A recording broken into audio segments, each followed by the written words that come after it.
Class లో December prelims mains కొత్త class start అవుతుంది. ఈ నెంబర్ కి కాల్ చేసి రిజిస్టర్ అవ్వండి. లిమిటెడ్ సీట్స్ ఉన్నాయి.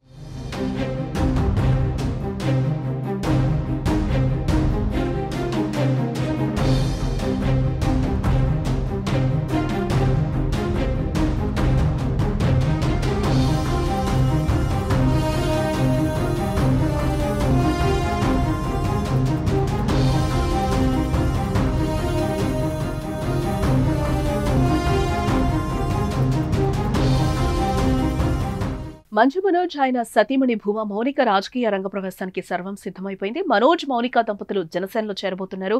సోమవారం ఆలగడ్డలో మౌనిక తల్లి మాజీ ఎమ్మెల్యే శోభా నాగిరెడ్డి జయంతి వేడుకలు నిర్వహిస్తున్నారు. ఈ కార్యక్రమానికి భారీగా ర్యాలీగా మనోజ్ మౌనిక వెళ్లారు. భూమా ఘాట్లో రాజకీయ అరంగేట్రంపై ప్రకటన చేసే అవకాశం కనిపిస్తోంది. నంద్యాల నుంచి ప్రత్యక్ష ఎన్నికల్లోకి దిగే యోచనలో మౌనిక ఉన్నట్టుగా తెలుస్తోంది. ఇప్పటికే భారీగా అక్కడ ఫ్లెక్సీలు కూడా వెలిశాయి. మనోజ్ యువసేన పేరిట అభిమానులు బ్యానర్లు ఏర్పాటు చేశారు. మనోజ్ భూమా మౌనిక రాజకీయ ప్రవేశం ఇప్పుడు సంచలనం సృష్టిస్తోంది.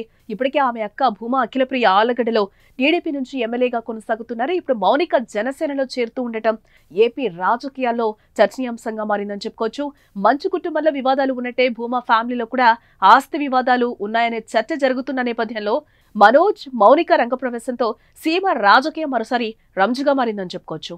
భూమా కుటుంబం రాజకీయాల్లో ఎప్పటి నుంచో ఉంది. భూమా నాగిరెడ్డి శోభా నాగిరెడ్డి మరణం అనంతరం కూడా వారి పెద్ద కుమార్తె అఖిలప్రియ రాజకీయాల్లో కొనసాగుతూనే ఉన్నారు. ఆమె 2014 ఎన్నికల్లో వైఎస్ఆర్సీపీ తరపున ఆలగడ్డ నుంచి పోటీ చేసి విజయం సాధించారు. తండ్రి నాగిరెడ్డి నంద్యాల నుంచి పోటీ చేసి గెలిచారు. ఆ తర్వాత ఇద్దరు టీడీపీలో చేరగా కొంతకాలానికి నాగిరెడ్డి మరణం తీవ్ర విషాదాన్ని నింపింది. నాగిరెడ్డి మరణం తర్వాత భూమా అఖిలప్రియ ఆళ్లగడ్డ నంద్యాల నియోజకవర్గాల్లో కీలక నేతగా మారారని చెప్పుకోవచ్చు. నంద్యాల ఉప ఎన్నికల్లో భూమా బ్రహ్మానందరెడ్డిని బరిలోకి దింపగా విజయం సాధించారు. 2019 ఎన్నికల్లో అఖిలప్రియ భూమా బ్రహ్మానందరెడ్డిలు ఓడిపోయారు. కానీ ఇటీవల జరిగిన ఎన్నికల్లో ఆళ్లగడ్డ నుంచి మరోసారి ఎమ్మెల్యేగా అఖిలప్రియ గెలిచారు.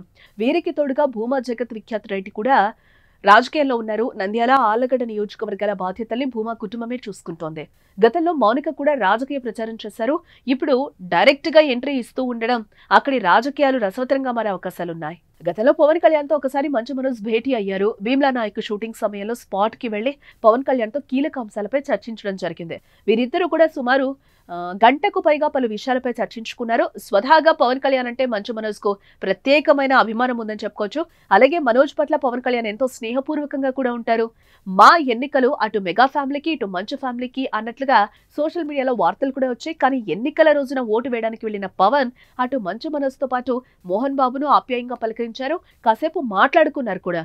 దీంతో మనోజ్ పై పవన్ కు సాఫ్ట్ కార్నర్ ఉందనే ప్రచారం కూడా ఉంది. మరి వీరి రాజకీయ భవిష్యత్తు ఎలా ఉంటుందో చూడాలి మరి.